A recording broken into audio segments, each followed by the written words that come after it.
Good morning all of you વિદ્યાર્થી મિત્રો, કેમ છો બધા મજામાં ને? આજે આપણે ભણીશું વિષય સામાજિક વિજ્ઞાન ચેપ્ટર નંબર 10, જેનું નામ છે ભારત કૃષિ એટલે કે ભારતની ખેતી. તો એના વિશે આપણે આજે સમજૂતી મેળવીશું. તો સૌ પ્રથમ આપણે જોઈએ પ્રસ્તાવનારૂપ. પ્રાચીન કાળથી એટલે કે જૂના સમયથી કૃષિ એટલે કે ખેતી છે એ ભારતના મોટા ભાગના લોકોની આર્થિક પ્રવૃત્તિ રહી છે. મિત્રો, આર્થિક એ તો તમે સૌ જાણો છો, એ આર્થિક પ્રવૃત્તિ રહી છે. આજે પણ ભારતની અર્થવ્યવસ્થાનો મુખ્ય આધાર કોના ઉપર રહ્યો છે? કૃષિ એટલે કે ખેતી ઉપર. ખેતી ભારતનું એક મહત્વનું સંસાધન છે. શ્રમ શક્તિના લગભગ 60% જેટલા લોકો છે એ ખેતી ઉપર એ કાર્ય સાથે જોડાયેલા છે. ભારતના લોકોને માત્ર ખોરાક પૂરો પાડવા માટે ઉપરાંત ઉદ્યોગો માટે વિવિધ પ્રકારનો કાચો માલ પણ ખેતીમાંથી જ મળી રહ્યો છે. રાષ્ટ્રીય ઉત્પાદનમાં કૃષિનો લગભગ 22% જેટલો હિસ્સો છે. એટલે આપણે કહીએ કે રાષ્ટ્ર લેવલ ક્ષેત્રે એ જે પણ ઉત્પાદન થાય છે તો એ કૃષિમાંથી, તો એ ઉત્પાદનમાં એ કૃષિ એટલે કે ખેતીનો લગભગ 22% હિસ્સો રાષ્ટ્રીય ઉત્પાદનમાં જોવા મળે છે. નિકાસમાં પણ ખેતી પાકો અને ખેત પેદાશોનો લગભગ 18% જેટલો હિસ્સો છે. એટલે કે એ ખેતીના જે પાકો છે એ આપણે નિકાસની દ્રષ્ટિએ કહીએ તો એ 18% જેટલો હિસ્સો છે, જેનાથી દેશને દર વર્ષે વિદેશી હુનિયામણ પ્રાપ્ત થાય છે. આના દ્વારા છે એ વિદેશી હુનિયામણ એ આપણને દેશને, ભારત દેશને પ્રાપ્ત થાય છે. ભારતીય અર્થવ્યવસ્થા મુખ્યત્વે ખેતી ઉપર જ આધારિત છે. આમ ભારત એક કૃષિ પ્રધાન એટલે કે ખેતી પ્રધાન દેશ છે. ફળદ્રુપ મેદાનો, બારેમાસ પાક લઈ શકાય તેવી અનુકૂળ એવી આબોહવા છે, સિંચાઈની સુવિધાઓ છે, કુશળ અને પેલો મહેનતુ ખેડૂતો વગેરેના લીધે ભારતના મોટા ભાગના વિસ્તારમાં 2 કે તેથી વધુ પાકનું વાવેતર કરી શકાય છે. એટલે આપણે કહીએ કે મહેનતુ ખેડૂત હોય તો એ ખેતી ક્ષેત્રે વધારે એ શું કરશે તો પાકનું વાવેતર કરશે. તેમ છતાં ભારતમાં ખેતી ક્ષેત્રે પૂરતો વિકાસ સાધી શકાયો નથી. આવું કુશળ હોય છે, મહેનતુ ખેડૂતો હોય છે, મોટા ભાગના વિસ્તારોમાં એવા પાકનું વાવેતર કરી રહ્યા છે, છતાંય પણ ભારતમાં ખેતી ક્ષેત્રે પૂરતો વિકાસ સાધી શકાયો નથી. ભારતનો ખેડૂત એકંદરે ગરીબ અને નિરક્ષર છે. આપણે કહીએ કે ભારતનો જે ખેડૂત છે એ એકંદરે ગરીબ પણ છે અને નિરક્ષર એટલે કે અભણ પણ છે.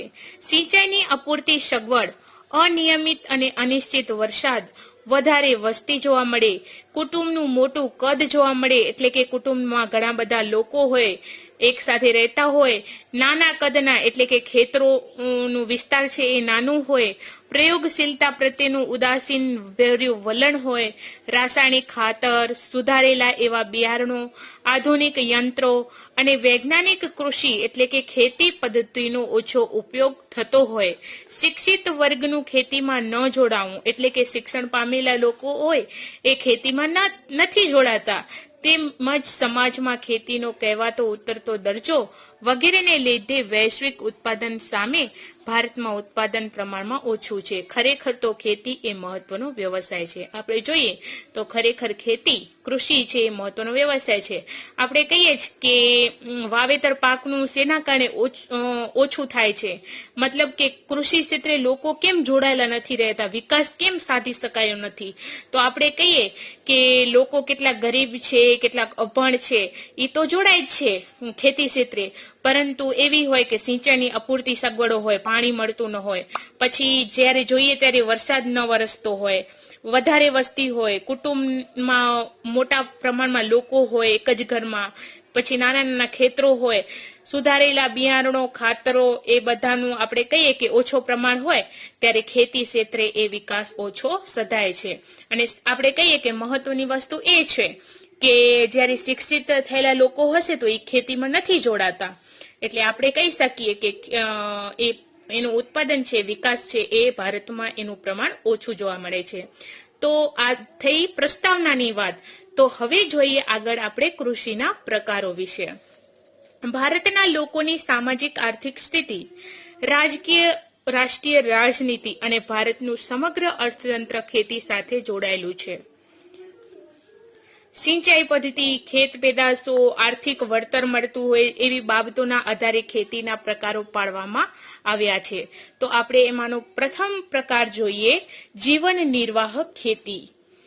આઝાદી પછી આયોજન પંચની અનેક ખેત વિકાસ યોજનાઓ અમલમાં લાવવા છતાં પણ ભારતના ખેડૂતની આર્થિક સ્થિતિ આજે પણ પ્રમાણમાં નબળી છે.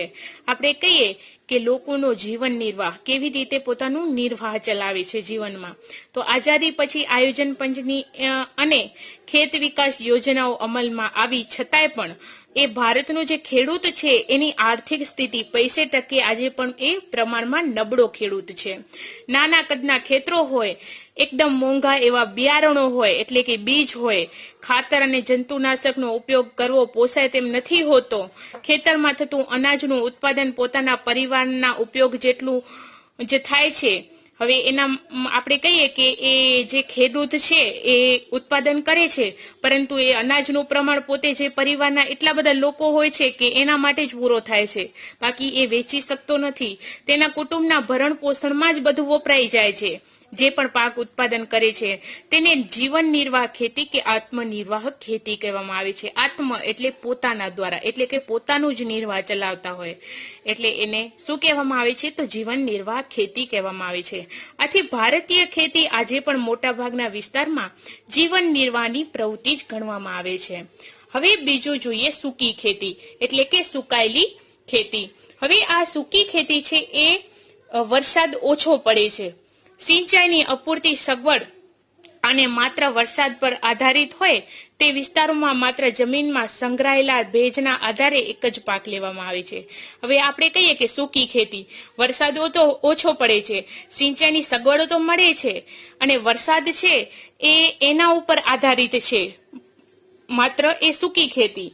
હવે એ વિસ્તારોમાં વરસાદનું ભેજનું પ્રમાણ હોય, એ જમીનમાં એ ભેજ સંગ્રહાયેલો હોય, એના આધારે જ એક જ પાક લેવામાં આવે છે. ઘણા બધા પાક નથી લેવામાં આવતા. જેમ કે આપણે કહીએ કે ભીની ખેતી હોય તો 12 મહિનામાં 2 થી 3 વખત પાક લઈ શકીએ ને. તો આ સૂકી ખેતી એવી છે જે આપણે છે એ સિંચાઈ ઉપર આધારિત રાખીએ છીએ અને વરસાદના પાણી ઉપર આધારિત રહીએ છીએ. અને આપણે કહીએ કે જમીનમાં જે સંકળાયેલો પાણી હોય તો એનું ભેજના કારણે આપણે એક જ પાક લઈ શકીએ છીએ, તો એને સૂકી ખેતી કહેવાય. તેને સૂકી ખેતી કહેવામાં આવે છે. જુવાર, બાજરી, કઠોળ જેવા પાણીની ઓછી જરૂરિયાતવાળા પાકોની ખેતી કરવામાં આવે છે. હવે આપણે કહીએ કે સૂકી ખેતી, વરસાદ આધારિત પાણી હોય, સિંચાઈની સગવડો આધારિત આપણે પાક ઉત્પાદન કરીએ તો એમાં જુવાર, બાજરી, કઠોળ જેવા એ પાણી એને ઓછું જોઈએ, એની પાણીની જરૂરિયાત એને ઓછી પડે છે આવા ધાન્યોને, તો એની પાકોની ખેતી થાય છે. ગુજરાતના ભાલ પ્રદેશમાં ચોમાસા દરમિયાન પૂરું થયા પછી, આપણે કહીએ ને ચોમાસું પૂરું થયા બાદ ભેજવાળી જે જમીન હોય આ રીતે ઘઉં અને ચણાનો પાક લેવામાં આવે છે. ક્યાં? તો ગુજરાતના ભાલ પ્રદેશમાં. તો મિત્રો આ તમે સમજ મળી સૂકી ખેતીની. હવે જોઈએ આદ્ર ખેતી. હવે આદ્ર ખેતી કોને કહેવામાં આવે છે? જ્યાં વરસાદનું પ્રમાણ વધુ છે અને સિંચાઈની સગવડ પણ વધુ છે તેવા વિસ્તારોમાં આ ભીની ખેતી કરવામાં આવે છે. હવે મિત્રો આદ્ર ખેતીને ભીની ખેતી પણ કહેવામાં આવે છે. હવે આપણે કહીએ કે જ્યાં વરસાદનું પ્રમાણ વધુ હોય, સિંચાઈની સગવડ ઉપર વધુ હોય, ત્યાં આપણે તેવા વિસ્તારોમાં ભીની ખેતી એટલે કે આદ્ર ખેતી કરવામાં આવે છે. વરસાદ ના પડે કે ઓછો પડે ત્યારે સિંચાઈ દ્વારા વર્ષમાં એક કરતા વધુ પાક લઈ શકીએ છીએ, જેમાં ડાંગર, શેરડી, કપાસ, ઘઉં અને શાકભાજીની પણ ખેતી કરાય છે. તો આ બધી વસ્તુઓ છે, ડાંગર, શેરડી, કપાસ, ઘઉં, શાકભાજી, એ શેના દ્વારા થાય છે? તો ભીની ખેતી દ્વારા થાય છે. એ સૂકી ખેતી એટલે કે સુકાયેલા વિસ્તારો હોય જ્યાં પાણીનો અપૂરતો, આપણે કહીએ કે પાણી અપૂરતો હોય, પૂરતો ન હોય, ત્યાં આવ્યા બધા ડાંગર, શેરડી, કપાસ જેવા પાકો લઈ શકાતા નથી. હવે જોઈએ આપણે સ્થળાંતરિત ખેતી એટલે કે એને કહેવામાં આવે છે ઝૂમ ખેતી. આ પ્રકારની ખેતીમાં જંગલોમાં વૃક્ષોને કાપીને તેને સળગાવીને જમીન, આપણે કહીએ કે જમીન સાફ કરીને એ ત્યાં ખેતી કરવામાં આવે છે. અહીં 2-3 વર્ષ ખેતી કરાય છે. જમીનની ફળદ્રુપતા ઘટી જાય એટલે આ વિસ્તાર છોડીને બીજા વિસ્તારે એટલે બીજી જગ્યાએ આ જ રીતે ખેતી શરૂ કરવામાં આવે છે.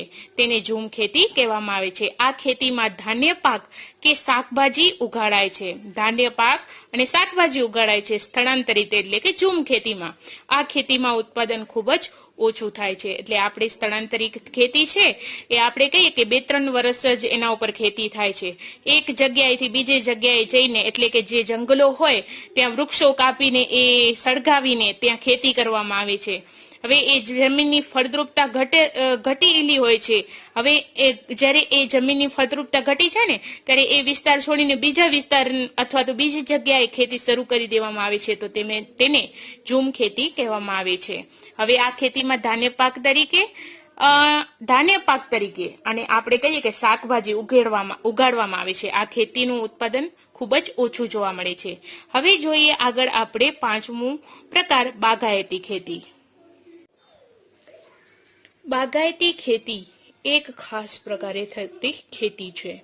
એમાં રબર, ચા, કોફી, કોકો, નારિયેલ, સફરજન, કેરી, સંતરા, દ્રાક્ષ, આંબળા, લીંબુ, ખારેક એટલે કે ખલેલા વગેરે ફળોની ખૂબ જ માવજત કરીને એટલે કે સંભાળ રાખીને આ ખેતી કરવામાં આવે છે.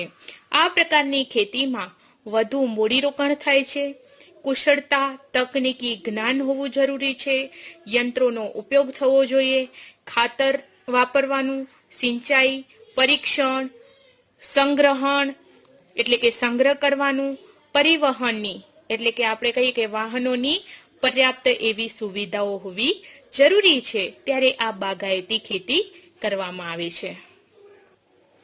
હવે છેલ્લો પોઈન્ટ પ્રકાર જોઈએ કૃષિનો સઘન ખેતી. જ્યાં સિંચાઈની સુવિધા વધી છે ત્યાં રાસાયણિક ખાતરો, કીટનાશકો અને વિવિધ પ્રક્રિયામાં યંત્રોના વ્યાપક ઉપયોગથી ખેતીમાં યાંત્રિકીકરણ આવી ગયું છે. આ પ્રકારે થતી ખેતીને સઘન ખેતી કહેવામાં આવે છે. મિત્રો, સઘન ખેતી કોને કહેવામાં આવે છે?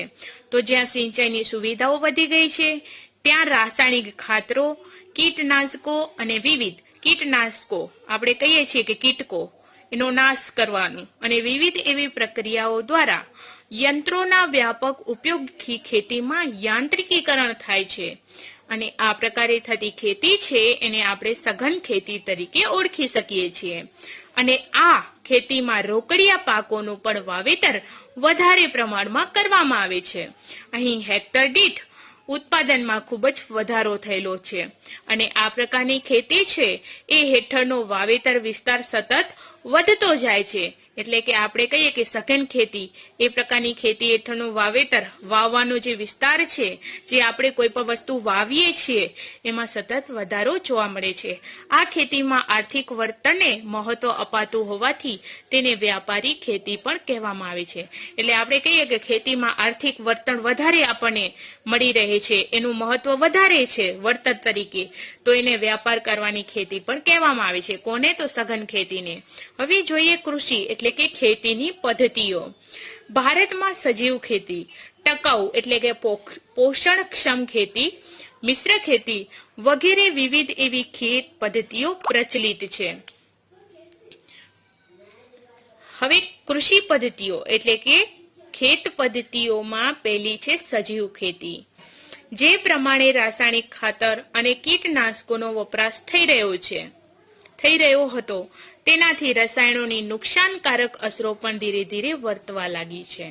અનાજ, શાકભાજી તથા ફળોમાં રસાયણો અને જંતુનાશકોની હાજરીને લીધે લોકોના સ્વાસ્થ્ય ઉપર એવી ઘણી બધી વિપરીત મોટા પ્રમાણમાં અસરો થઈ રહી છે. પર્યાવરણ પર પણ વધારે નુકસાન થતું જોવા મળે છે. જમીનની ઉત્પાદકતા એટલે કે આપણે કહીએ કે જમીનમાંથી જે પણ ઉત્પાદન પ્રાપ્ત થાય છે અને જે જમીન છે એની ફળદ્રુપતા છે એ ઘટવા લાગ્યા છે. એવી પદ્ધતિ આપણે કહીએ કે એના કારણે લાંબા સમય પછી આ જમીનમાંથી પાકનું ઉત્પાદન અને ગુણવત્તા બંને ઘટી ગયા. હવે આપણે કહીએ કે પર્યાવરણ ક્ષેત્રે નુકસાન થાય છે સજીવ ખેતીને, પછી જમીનની જે ઉત્પાદકતા, જે આપણને ઉત્પાદન પ્રાપ્ત થાય છે, પાક મળી રહે છે, હવે એની ફળદ્રુપતા ઘટી જવા લાગે છે. હવે એના કારણે લાંબા સમય પછી આ જમીનમાંથી પાકનું જે ઉત્પાદન છે અથવા તો એની ગુણવત્તા છે એ પણ બંને ઘટી જાય છે. સજીવ ખેતી એટલે ખેતીની એવી પદ્ધતિ જેમાં યુરિયા કે બીજા કોઈ પણ પ્રકારના રાસાયણિક ખાતરો અને જંતુનાશકોનો ઉપયોગ કરવામાં આવતો નથી. હવે આપણે કહીએ સજીવ ખેતી કોને કહેવામાં આવે છે, તો ખેતીની અમુક એવી પદ્ધતિઓ હોય છે, એમાં યુરિયા કે બીજા કોઈ પણ પ્રકારના જે રાસાયણિક ખાતરો હોય અથવા તો કોઈ પણ જંતુનાશક દવાઓ હોય એનો ઉપયોગ કરવામાં આવતો નથી. શેમાં? તો સજીવ ખેતીમાં. પાકના પોષણ માટે છાણિયું ખેતર, અળસિયાનું ખાતર, કમ્પોસ્ટ ખાતર વગેરે તથા પાક સંરક્ષણ માટે ગૌમૂત્ર એટલે કે ગાયનું મૂત્ર, લીમડાનું એવું દ્રાવણ, છાશ વગેરે વાપરવામાં આવે છે. હવે મિત્રો, સજીવ ખેતીમાં કેવું કેવું ઓરિજિનલ બધું આપણે કહીએ ને, તો પાકને પોષણ મળે, છાણિયું ખાતર, પછી અળસિયાનું ખાતર, કમ્પોસ્ટનું ખાતર વગેરે જેવું પાકને રક્ષણ મળે એ માટે છાશ, લીમડાનું દ્રાવણ એ વગેરે આપણે કહીએ કે એ વાપરવામાં આવે છે. સજીવ ખેતી એ જૈવિક ખેતી, એની પેદાશો પોષણયુક્ત હોય છે એટલે કે પોષણ મળતું રહે છે. એમાં કુદરતી સ્વાદ, એની મીઠાશ અને એની સોડમ એટલે કે સુગંધ જોવા મળે છે. તેમાં વધુ ખનિજ, વિટામિન અને જીવશક્તિ અથવા તો જીવન શક્તિ આપતા એવા તત્વો પણ હોય છે. શેમાં? સજીવ ખેતીમાં. જૈવિક ખેતી છે એ પેદાશોની અત્યારે ખૂબ જ એવી માંગ રહી છે, કારણ કે એ નેચરલ હોય છે, ઓરિજિનલ હોય છે, એટલે ખેડૂતને વર્તન પણ સારું મળે છે. એટલે કે આવક, આપણે કહીએ કે કોઈ પણ વસ્તુ પાછળ આપણને પૈસા પણ સારા એવા મળે છે. તો એ વાત થઈ સજીવ ખેતીની. હવે જોઈએ આપણે આગળ ટકાઉ ખેતી. ટકાઉ ખેતી કોને કહેવાય? તો આ ખેતીમાં જમીનની ફળદ્રુપતા છે એ લાંબા સમય સુધી જળવાઈ રહે છે. હવે એ લાંબા સમય જળવાઈ રહે તે માટે પાકની ફેરબદલી, પોષણ માટે રાસાયણિક ખાતરની જરૂરિયાત પૂરતો જ ઉપયોગ, કીટક અને નીંદણ નિયંત્રણ માટે જંતુનાશકોને બદલે જૈવિક નિયંત્રણ, જળ સંરક્ષણ એટલે કે પાણીનું રક્ષણ વગેરે બાબતની વિશેષ કાળજી લેવામાં આવે છે. હવે આપણે કહીએ કે ટકાઉ ખેતી કરવી છે, બરાબર. હવે એ જમીનની ફળદ્રુપતા છે એ લાંબા સમય સુધી જળવાઈ રહે છે ટકાઉ ખેતી દ્વારા. હવે આપણે કહીએ કે કોઈ પાકની ફેરબદલી કરવામાં આવે, એ પહેલા આપણે ઘઉં વાવીએ, ઘઉં વાવ્યા પછી આપણે બાજરી વાવીએ, પછી બાજરી કાઢી લઈએ ત્યારે આપણે મકાઈ વાવીએ, તો એક પ્રકારની ફેરબદલી થઈ. પછી પોષણ માટે રાસાયણિક ખાતરનો જરૂરિયાત પૂરતો જ ઉપયોગ કરીએ, વધારાનો આપણે ખાતર વાપરી નાખીએ નહીં. હવે કીટકો હોય અથવા નીંદણ હોય, જે ઘાસ હોય એ નિયંત્રણમાં રહે એ માટે જંતુનાશકોને બદલે જૈવિક એવા નિયંત્રણો, જળ સંરક્ષણ વગેરે જેવી બાબતની આપણને કાળજી લેવી જોઈએ. તો એ ટકાઉ ખેતી થઈ કે એ ખેતી છે એ ટકી રહે છે. હવે છે મિશ્ર ખેતી. આ ખેતીમાં ખેતીની સાથે સાથે પશુપાલન, મરઘા બતકા ઉછેર, મધમાખી અને માછલી ઉછેર વગેરે પ્રવૃત્તિ કરવામાં આવે છે. હવે મિશ્ર ખેતીમાં કઈ કઈ પ્રવૃત્તિઓ કરવામાં આવે છે?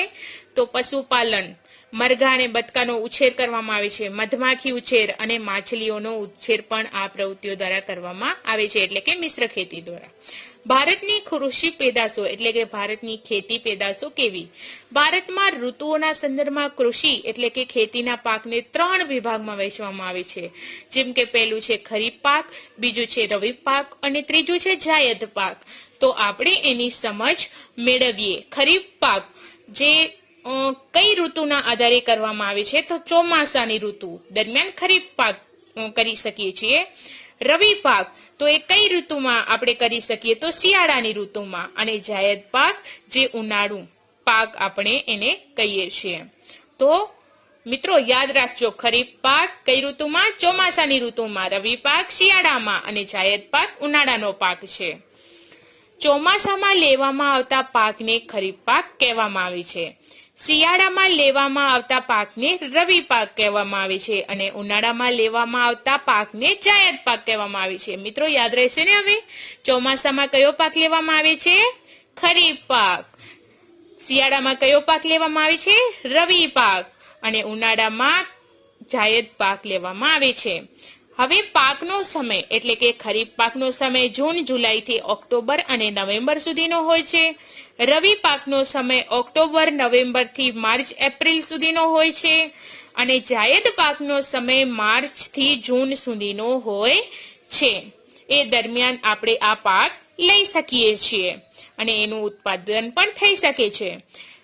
હવે ખરીફ પાક એમાં ડાંગર, મકાઈ, જુવાર, બાજરી, કપાસ, તલ, મગફળી અને મઠ, મગ વગેરે એ ખરીફ પાકો છે. મિત્રો યાદ રાખજો, ખરીફ પાકો કયા કયા છે? તો ડાંગર, મકાઈ, જુવાર, બાજરી, કપાસ, તલ, મગફળી, મગ, મઠ એ બધા ખરીફ પાકો છે. જ્યારે રવિ પાકો કયા છે? તો ઘઉં, ચણા, જવ, સરસવ, રાયડો, અળસી એ રવિ પાક છે. તો એ બધા પાકો છે એ શિયાળામાં લેવામાં આવે છે. પછી છે જાયદ પાક એટલે કે ઉનાળુ પાક, એટલે કે ઉનાળામાં કયા કયા પાકો લેવામાં આવે છે? તો ડાંગર, મકાઈ, મગફળી, તલ, બાજરી, તરબૂચ, કાકડી, સકટેટી એ બધા જાયદ પાકો છે જે ઉનાળામાં આપણે લઈ શકીએ છીએ. હવે આપણે જોઈએ આગળ મુખ્ય કૃષિ પાક. ભૌગોલિક પરિસ્થિતિ, આબોહવા, જમીનની વિવિધતા અને વરસાદના પ્રમાણમાં રહેલી જે ભિન્નતા છે એ ભિન્નતાને કારણે ભારતના જુદા જુદા ભાગોમાં વિવિધ પ્રકારના પાકોનું વાવેતર કરવામાં આવે છે. એટલે આપણે કહીએ કે એ આબોહવા જોઈએ, જમીનની આખી વિવિધતા જોઈએ, વરસાદના પ્રમાણમાં રહેલી જે ભિન્નતા છે એના કારણે આ ભારતના જે જુદા જુદા ભાગો છે, એરિયા છે, પ્રદેશો છે એમાં વિવિધ પ્રકારના પાકોનું એટલે કે મોલનું વાવેતર કરવામાં આવે છે. હવે જોઈએ આગળ ભારતની મુખ્ય કૃષિ એટલે કે ખેત પેદાશો જોઈએ. તો ધાન્ય પાકોમાં કયા કયા પાકો હોય છે? તો ડાંગર, ઘઉં, જુવાર, બાજરી, મકાઈ એ બધા ધાન્ય પાકો છે. કઠોળ કયા છે? તો તુવર, મગ, ચણા, વટાણા, વાલ, મઠ, અડદ અને મસૂર એ બધા કઠોળ છે. તેલીબિયા જેમાંથી તેલ નીકળે ને એ તેલીબિયા કહેવાય. તો મગફળી, તલ, સોયાબીન, એરંડા, સરસવ, સૂર્યમુખી, નાળિયેર, અળસી એ બધામાંથી તેલ નીકળે છે એને તેલીબિયા કહેવાય. પછી પીણા, આપણે કહીએ ને પીણા કયા કયા છે? તો ચા, કોફી, કોકો એ બધા પીણા છે. રોકડિયા પાક તો કપાસ, શેરડી, સણ, તમાકુ, રબર એ બધા રોકડિયા પાકો છે. અને ઔષધીય મસાલા પાક આપણે કહીએ ને એક જાતનું ઔષધિ કહેવાય એ મસાલા પાક, તો જીરું, વરિયાળી, ઈસબગુલ, ધાણા, મેથી, અજમો, કાળા મરી, લસણ એ બધા ઔષધીય મસાલા પાક કહેવાય છે. અને ફળ તો કેરી, કેળા, ચીકુ, પપૈયા, દ્રાક્ષ, બોર, સફરજન, જામફળ એ બધા ફળ છે. અને શાકભાજી તો બટાકા, રીંગણ, ડુંગળી, ટમેટા, દૂધી, તુરિયા, ભીંડા, કોબીજ, ફ્લાવર, વિવિધ ભાજી. તો આપણે કહીએ કે ભારતની એવી મુખ્ય ખેતી પેદાશો કે આ બધી ખેતી આધારિત, કૃષિ આધારિત આપણે એ કહીએ કે ખેડૂતો છે એ બધા પાકોનું ઉત્પાદન ખેતી દ્વારા એટલે કે કૃષિ દ્વારા કરે છે. હવે જોઈએ ધાન્ય પાક. ભારતમાં કુલ વાવેતર વિસ્તારના લગભગ 75% વિસ્તાર છે એમાં ધાન્ય પાકની ખેતી થાય છે. મિત્રો ધાન્ય પાકની ખેતી જે ભારતમાં કુલ વાવેતર વિસ્તાર છે એમાં લગભગ 75% એવો વિસ્તાર છે એમાં ધાન્ય પાક ઉગાડવામાં આવે છે અથવા તો ખેતી થાય છે. અને ઉત્પાદનના આશરે 50% ઉત્પાદન છે એ ધાન્ય પાકમાંથી મળે છે. આપણે કહીએ કે ભારતનો જે ખેડૂત છે જે કૃષિ આધારિત છે, બરાબર, હવે એ પોતા પાક છે, મોલ છે એનું ઉત્પાદન કરે છે તો આશરે એ 50% ઉત્પાદન એ ધાન્ય પાકમાંથી મેળવે છે. મિત્રો તમને ખ્યાલ જ છે ધાન્ય પાક કયા કહેવાય? ડાંગર, ઘઉં, જુવાર, બાજરી, મકાઈ, જવ એ બધા ધાન્ય પાક કહેવાય. તો એમાંથી જે ખેડૂત છે એ 50% ઉત્પાદન છે એ ધાન્ય પાકમાંથી એને મળે છે. મુખ્ય ધાન્ય પાક નીચે મુજબ છે. હવે આપણે કહીએ કે મુખ્ય ધાન્ય પાક કયા છે તો નીચે છે એની સમજૂતી આપણે મેળવીએ. સૌ પ્રથમ જોઈએ ડાંગર એટલે કે ચોખા, જેને ઇંગ્લિશમાં રાઈસ કહેવાય, જે આપણા ભારત દેશમાં એનો ઉપયોગ બહુ જ પ્રમાણમાં જોવા મળે છે. ડાંગર એ આપણો સૌથી મહત્વનો એવો ધાન્ય પાક છે એટલે કે ચોખા. વિશ્વની મોટા ભાગની વસ્તી અને આપણે કહીએ કે ભારત છે એ લગભગ અડધી વસ્તી, ભારતની લગભગ અડધી વસ્તી છે એ ખોરાકમાં શું લે છે? ડાંગર એટલે કે ચોખાનો વપરાશ વધુ કરે છે. ડાંગરના ઉત્પાદનમાં વિશ્વમાં ચીન પછી ભારત બીજા સ્થાને છે. હવે આપણે કહીએ કે ચોખાનું ઉત્પાદન કરવામાં સૌપ્રથમ ચીન છે અને પછી બીજા નંબરે કયો દેશ છે? ભારત દેશ છે. શેનું ઉત્પાદન કરવામાં? ડાંગર એટલે કે ચોખાનું ઉત્પાદન કરવામાં. ભારતના કુલ વાવેતર વિસ્તારના ચોથા ભાગ પર ડાંગર રોપવામાં આવે છે. હવે ભારતનો કુલ વાવેતર વિસ્તાર છે એમાં જે ચોથો ભાગ છે એનામાં ડાંગર એટલે કે ચોખા રોપવામાં આવે છે. ડાંગર એ ઉષ્ણકટિબંધીય પાક છે. હવે આપણે કહીએ કે ડાંગર એ ઉષ્ણકટિબંધીય પાક છે જે વધુ ઉત્પાદન માટે ગરમ અને ભેજવાળી જે આબોહવા હોય અને લઘુત્તમ 20 સેલ્સિયસ તાપમાન હોય તે ડાંગર માટે બરાબર કહેવાય. તાપમાન, નદીઓના કાંપની ફળદ્રુપ જમીન, 100 સેમી કે તેથી વધુ વરસાદ હોવો જોઈએ. હવે આપણે કહીએ કે ચોખાનું વાવેતર કરીએ છીએ બરાબર, તો એના માટે જમીન કેવી જોઈએ? તો ભેજવાળી અને ગરમ જોઈએ. પછી એને તાપમાન કેટલો જોઈએ? તો 20 ડિગ્રી આપણે 20 ડિગ્રી જેટલો તાપમાન જોઈએ ડાંગરને વાવવા માટે. અને નદીઓના કાંપની ફળદ્રુપ એવી જમીન જોઈએ અને 100 સેમી કે તેથી વધુ વરસાદ એ ડાંગર એટલે કે ચોખાને જોઈએ. ઓછા વરસાદવાળા જે વિસ્તારો છે પંજાબ, હરિયાણા, ઉત્તર પ્રદેશમાં સિંચાઈ દ્વારા આ પાક લેવામાં આવે છે. એટલે આપણે કહીએ કે હરિયાણામાં ને પંજાબમાં એ ઓછા વિસ્તારમાં એ વરસાદ પડે છે. એ વરસાદવાળા વિસ્તારો છે એ આપણે કહીએ કે ઓછો પડે છે વરસાદ, એટલે એમાં સિંચાઈની સગવડો પ્રાપ્ત કરીને એ પાક લેવામાં આવે છે. ડાંગરની ખેતીમાં માનવ શ્રમની વધુ જરૂરિયાત રહે છે. હવે એ ડાંગર એટલે ચોખાની ખેતી થાય છે ત્યારે માનવી એટલે માણસોની શ્રમ કરવાની વધુ એવી જરૂરિયાત રહે છે. પશ્ચિમ બંગાળ, તમિલનાડુ, આંધ્રપ્રદેશ, તેલંગાણા, બિહાર, ઓડિશા તેના મુખ્ય એવા ઉત્પાદક રાજ્યો છે. હવે આપણે કહીએ કે ડાંગરનું ઉત્પાદન કરતા રાજ્યો કયા છે? તો પશ્ચિમ બંગાળ છે, તમિલનાડુ છે, આંધ્રપ્રદેશ છે, બિહાર, તેલંગાણા, ઓડિશા એ મુખ્ય રાજ્યો ગણવામાં આવે છે ડાંગરના ઉત્પાદન માટે. પશ્ચિમ બંગાળ, ઉત્તર પ્રદેશ, આંધ્રપ્રદેશ, બિહાર, તમિલનાડુ વગેરે રાજ્યોમાં એ ડાંગરનું ઉત્પાદન અથવા તો પાક છે એ 2 થી 3 વાર લેવામાં આવે છે. ગુજરાતમાં સુરત, તાપી, પંચમહાલ, અમરેલી, આણંદ, ખેડા, વલસાડ વગેરે જિલ્લાઓમાં આ ડાંગરનું એટલે કે ચોખાનું વાવેતર કરવામાં આવે છે. ડાંગર એ પાણીની વધુ જરૂરિયાત વાળો પાક હોય છે. હવે આપણે કહીએ કે ડાંગર એ પાણીની એટલે કે ચોખા માટે પાણીની વધુ જરૂર પડે છે, છતાં એ ડાંગરના ખેતરમાં સતત પાણી ભરી રાખવાને બદલે ફુવારા પદ્ધતિથી સિંચાઈ કરીને ઓછા પાણીથી પણ ડાંગર પાક લેવામાં આવે છે. હવે આપણે કહીએ કે ડાંગરને વધુ પાણી જોઈએ છે, જરૂરિયાત વધુ રહે છે, છતાં પણ એ ડાંગરના ખેતરમાં સતત પાણી ભરી રાખવાના બદલે એ શું કરે છે? તો ફુવારા પદ્ધતિ દ્વારા સિંચાઈ કરે છે અને ઓછા પાણીથી પણ એ ડાંગરનો જે પાક છે એ લેવામાં આવે છે. એ સમશીતોષ્ણ કટિબંધીય રવિ પાક છે. હવે એ ડાંગર ચોખા છે એ સમશીતોષ્ણ કટિબંધીય એવા પ્રદેશનો રવિ પાક ગણવામાં આવે છે. ઘઉંના પાક માટે કાળી કે ફળદ્રુપ ગોરાડુ એવી જમીન હોવી જોઈએ અને 75 સેમી વાર્ષિક વરસાદ હોવો જરૂરી છે. હવે આપણે કહીએ કે ઘઉંનો પાક લેવો છે તો ઘઉંના પાકમાં કાળી અને ફળદ્રુપ ગોરાડી એવી જમીન જોઈએ અને ઘઉંને જે 75 સેમી જેટલો વરસાદ હોવો જરૂરી છે.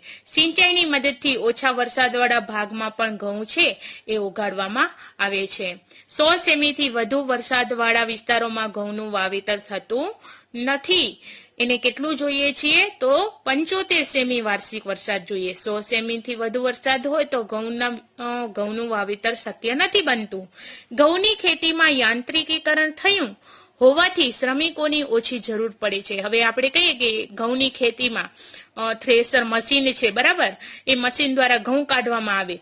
હવે એના દ્વારા પેલા એ ઘઉં માટે શ્રમિકો વધુ જોઈતા હતા, પરંતુ યાંત્રિકીકરણ જેવી આપણે વસ્તુઓ છે એનો વિકાસ થઈ ગયો છે.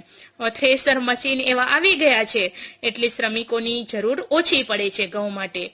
હરિયાળી ક્રાંતિ બાદ ઘઉંનું ઉત્પાદન લગભગ બમણું થયું છે, એટલે ડબલ થયું છે. ઘઉંની ખેતી મુખ્યત્વે પંજાબમાં, હરિયાણામાં, પશ્ચિમી ઉત્તર પ્રદેશમાં પણ થાય છે. હવે મિત્રો, ઘઉંની ખેતી એ મુખ્યત્વે ક્યાં ક્યાં થાય છે યાદ રાખજો. પંજાબમાં, હરિયાણામાં અને પશ્ચિમી ઉત્તર પ્રદેશમાં થાય છે. દેશમાં કુલ ઘઉં ઉત્પાદનના 2/3 એવો ભાગ આ રાજ્યોનો હોય છે. એટલે આપણે કહીએ કે દેશમાં કુલ ઘઉંનું ઉત્પાદન થાય છે એમાં 2/3 ભાગ જેટલા આ રાજ્યોમાં ઘઉં જોવા મળે છે. ક્યાં? પંજાબ, હરિયાણામાં.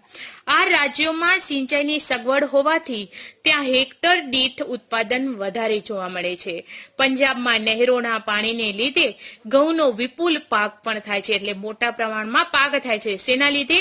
તો એ નહેરોનો પાણી હોય છે, તળાવોનો ને એવી રીતે. એટલે તો પંજાબને ઘઉંનો કોઠાર કહેવામાં આવે છે. હવે આપણે કહીએ કે ઘઉં આટલા પ્રમાણમાં થાય છે, બરાબર, 2/3 ભાગમાં એ બધા રાજ્યોમાં એ ઘઉં થાય છે. પછી નહેરોનો પાણી દ્વારા ઘઉં વિપુલ માત્રામાં એ પાક લઈ શકાય છે. એટલે તો આ ઘઉંને આપણે કહીએ તો એ પંજાબને ઘઉંનો કોઠાર કહેવામાં આવે છે. પંજાબ રાજ્યને ઘઉંનો કોઠાર ગણવામાં આવે છે. મધ્યપ્રદેશ, રાજસ્થાન, ગુજરાત, મહારાષ્ટ્ર, પશ્ચિમ બંગાળ વગેરે રાજ્યોમાં પણ આ ઘઉંનું વાવેતર થાય છે. ગુજરાતમાં ભાલ વિસ્તાર છે એમાં ભાલિયા ઘઉં થાય છે. હવે આપણે કહીએ કે ગુજરાતમાં ભાલ વિસ્તાર છે, આખું વિસ્તારનું નામ ભાલ છે, એ ભાલ વિસ્તારમાં પણ ભાલિયા ઘઉં થાય છે. આ ઉપરાંત મહેસાણા, રાજકોટ, જુનાગઢ, ખેડામાં ઘઉં થાય છે. હવે એ વિસ્તારોમાં, ગુજરાતના એ વિસ્તારો છે એમાં એ ઘઉં થાય છે. રોજિંદા એટલે કે રોજબરોજના ખોરાકમાં વપરાતા બધા પ્રકારના અનાજમાં ઘઉં છે એ શ્રેષ્ઠ છે, ઉત્તમ છે. ઘઉંના લોટમાંથી રોટલી છે, ભાખરી છે, સેવ, શીરો, લાપસી, લાડુ, સુખડી, પાઉં, પૂરી, કેક, બિસ્કિટ વગેરે અનેક વાનગીઓ ઘઉંમાંથી બને છે. આ પ્રકારના અનાજ કરતા ઘઉંમાં એવા પૌષ્ટિક તત્વો વધારે પ્રમાણમાં જોવા મળે છે. આથી જ ઘઉં છે એને અનાજનો રાજા ગણવામાં આવે છે, અથવા તો આથી જ ઘઉં છે એ અનાજનો રાજા ગણાય છે. તો આપણે જોઈએ આ આખું નકશો. તો આપણે કહીએ તો ભારત ખેતીના પાક, તો એમાં ડાંગર અને ઘઉં એ બે પાકોનો સમાવેશ, એટલે કે આપણે કહીએ કે ધાન્ય પાકો છે એ રાજ્યમાં કયા રાજ્યમાં એ ડાંગર અને ઘઉં પકવવામાં એટલે કે ઉગાડવામાં આવે છે. તો આપણે જોઈએ કે સીધી લાઈન છે, આ સીધી લાઈન છે એમાં ડાંગર એટલે કે ચોખા ઉગાડવામાં આવે છે, અને એ જે આડી લાઈન છે એમાં ઘઉં ઉગાડવામાં આવે છે. તો આપણે થોડીક સમજૂતી એની મેળવીએ. તો આ સીધી લીટી છે જે ડાંગર ચોખા, એટલે આપણે કહીએ કે ક્યાં ઉગાડવામાં આવે છે, તો આ તમિલનાડુ છે, બરાબર, તમિલનાડુમાં. આ ઉપરાંત આપણે કહીએ તો પશ્ચિમ બંગાળ, આંધ્રપ્રદેશમાં એ ઘઉં છે એ ડાંગર ઉગાડવામાં આવે છે. અને હવે જોઈએ આપણે ઘઉં, તો આ બધી આડી લાઈન છે. તો મહારાષ્ટ્ર છે, બરાબર, ગુજરાત છે, મહારાષ્ટ્ર છે, પછી પશ્ચિમ બંગાળ છે, રાજસ્થાન છે, એમાં ઘઉં ઉગાડવામાં આવે છે. આ ઉપરાંત આ ગુજરાત છે એમાં આ જોઈએ તો રાજકોટ, જુનાગઢ, મહેસાણા, ખેડામાં ઘઉં નો પાક થાય છે. તો આ ડાંગર એટલે કે ચોખા અને ઘઉં દર્શાવતા એવા રાજ્યો છે એ આપણે નકશામાં જોઈ શકીએ છીએ. હવે જોઈએ આગળ જુવાર, બાજરી, મકાઈ અને જવ એ ભારતમાં ઉગાડવામાં આવતા મુખ્ય એવા જાડા ધાન્ય છે. હવે આપણે કહીએ કે જાડો ધાન્ય કયું, તો જુવાર, બાજરી, મકાઈ ને જવ એ ભારતમાં ઉગાડવામાં આવે છે, પરંતુ એને મુખ્ય જાડા ધાન્ય તરીકે ઓળખવામાં આવે છે. હવે જોઈએ જુવાર. ડાંગર અને ઘઉં પછી જુવાર એ ભારતમાં સૌથી વધુ ઉત્પન્ન થતું ધાન્ય છે. હવે ડાંગર એટલે કે ચોખા અને ઘઉં પછી જુવાર ઉગાડવામાં આવી છે, એ આપણા ભારતમાં સૌથી વધુ ઉત્પન્ન થાય છે. દક્ષિણના ઉચ્ચ પ્રદેશમાં સૂકા અને ઓછા વરસાદવાળા વિસ્તારો છે એમાં આ પાકનું વિશાળ પ્રમાણમાં વાવેતર કરાય છે. એટલે તમે સૌ જાણો છો કયું પાક? જુવાર. હવે એ જુવાર ખરીફ અને રવિ પાક છે, એટલે ખરીફ પાક છે અને રવિ પાક પણ છે જુવાર. 25 ડિગ્રી થી 30 ડિગ્રી જેટલું એને તાપમાન જોઈએ છે જુવાર ઉગાડવા માટે. એટલે સાવ ઓછું, અને 50 સેમી જેટલો ઓછો વરસાદ હોય તો એ જુવાર સરસ મજાની ઉગે છે. એના માટે કાળી અને ગોરાડું જમીન અનુકૂળ ગણાય છે. કર્ણાટક, મહારાષ્ટ્ર, આંધ્રપ્રદેશ, તમિલનાડુ, ગુજરાત વગેરે રાજ્યોમાં વધારે પ્રમાણમાં જુવારનું ઉત્પાદન થાય છે. ગુજરાતમાં જુવારનું સૌથી વધુ આપણે કહીએ વાવેતર તો સુરત અને તાપી જિલ્લામાં થાય છે. જુવાર એ લીલા પશુચારા તરીકે પણ વિશેષ વપરાય છે. એટલે આપણે કહીએ કે ગાય, ભેંસ એવા પશુઓ માટે પણ આ લીલી જુવાર છે એનો વિશેષ પ્રમાણમાં ઉપયોગ થાય છે અથવા તો વધુ પ્રમાણમાં વપરાય છે. હવે જોઈએ આપણે બાજરી. બાજરી એ શ્રમજીવીઓનું ધાન્ય ગણવામાં આવે છે. એના માટે તાપમાન જોઈએ તો 25 થી 30 ડિગ્રી જેટલું જોઈએ. એના માટે આપણે વરસાદની વાત કરીએ તો 40 થી 50 સેમી જેટલો વરસાદ આ બાજરીને જોઈએ. એના માટે જમીનની વાત કરીએ તો હલકી જમીન અને રેતી પ્રકારની જમીન હોય તો બાજરી સારી રીતે ઉગે છે. રાજસ્થાન, ગુજરાત, ઉત્તર પ્રદેશ અને મહારાષ્ટ્ર વગેરે જેવા એવા મુખ્ય ઉત્પાદક રાજ્યો છે બાજરીના. હવે એ બાજરી આપણે જોઈએ તો ક્યાં થાય છે વધુ, તો રાજસ્થાનમાં, ગુજરાતમાં, ઉત્તર પ્રદેશ, મહારાષ્ટ્ર એવા એ મુખ્ય ઉત્પાદકો છે. ગુજરાતમાં બાજરીના વાવેતરમાં બનાસકાંઠા જિલ્લો મોખરે છે. એટલે આપણે કહીએ કે ગુજરાત રાજ્યમાં જે બનાસકાંઠા જિલ્લો છે એમાં બાજરીનું વાવેતર ખૂબ જ પ્રમાણમાં થાય છે અને એ મોખરે છે, વખણાય છે. આગળ છે, હવે જોઈએ મકાઈ. મકાઈ એ ધાન્ય ખરીફ પાક છે. ડાંગર અને ઘઉં પછી વિશ્વમાં મકાઈનું સૌથી વધુ વાવેતર છે એ થાય છે. હવે આપણે કહીએ ડાંગર, ઘઉં અને એના પછી જે વિશ્વમાં મકાઈનું સૌથી વધુ વાવેતર થાય છે. મકાઈનો પાક છે એ ડુંગરાળ વિસ્તારોમાં વધુ પ્રમાણમાં જોવા મળે છે અને ત્યાંના લોકો છે એ મુખ્ય તરીકે ખોરાક લે છે મકાઈ તરીકે. એટલે મકાઈમાં મુખ્યત્વે સ્ટાર્ચ, તેલ, પ્રોટીન, બાયોફ્યુઅલ જેવા ઘટકો હોવાથી તેનો ઔદ્યોગિક પેદાશમાં પણ ઉપયોગ ઘણો વધી ગયો છે. મકાઈના પાકને ઢોળાવવાળી, કાળી, કઠણ, પથરાળ, પાણીના નિતારવાળી જમીન માફક આવે છે. હવે આપણે કહીએ કે મકાઈ છે એના માટે જમીન કેવી જોઈએ, તો ઢોળાવવાળી, કાળી જોઈએ, કઠણ જોઈએ, પથરાળ હોય, પાણીના નિતારવાળી હોય એ જમીન એને માફક હોય છે, ઉપયોગી હોય છે. હવે એને વરસાદ કેટલો જોઈએ, તો 50 થી 100 સેમી જેટલો એને વરસાદ જોઈએ મકાઈને, અને એનું તાપમાન કેટલું જોઈએ તો 21 થી 27 જેટલું તાપમાન એ મકાઈને અનુકૂળ ગણવામાં આવે છે. પશુ આહાર, ધાણી અને મકાઈના તેલનો ઉપયોગ વધી રહ્યો છે. એટલે આપણે કહીએ કે મકાઈ છે એ પશુના આહાર માટે, એટલે પશુઓને ખવડાવીએ છીએ. ધાણી, ફુલ્લા અને એના માટે મકાઈના તેલનો પણ ઉપયોગ છે એ વધી રહ્યો છે. રાજસ્થાન, ઉત્તર પ્રદેશ, બિહાર, મધ્યપ્રદેશ, પંજાબ, જમ્મુ કાશ્મીર, હિમાચલ પ્રદેશ, કર્ણાટક અને આંધ્રપ્રદેશ વગેરે જેવા એના મુખ્ય ઉત્પાદન રાજ્યો છે. ગુજરાતમાં પંચમહાલ, દાહોદ, સાબરકાંઠા અને અરવલ્લીમાં પણ મકાઈનું વધુ વાવેતર થાય છે. તો આ બધા શું હતા? ધાન્ય હતા. જેમ કે આપણે કહીએ કે જુવાર, બાજરી, મકાઈ, ઘઉં, ડાંગર, બરાબર, એ બધા ધાન્ય પાકો છે. તો અહીંયા સુધી આપણે સમજૂતી મેળવી. તો આગળની સમજૂતી આપણે આગળના વિડીયોમાં વિસ્તૃત રીતે મેળવીશું. Thank you.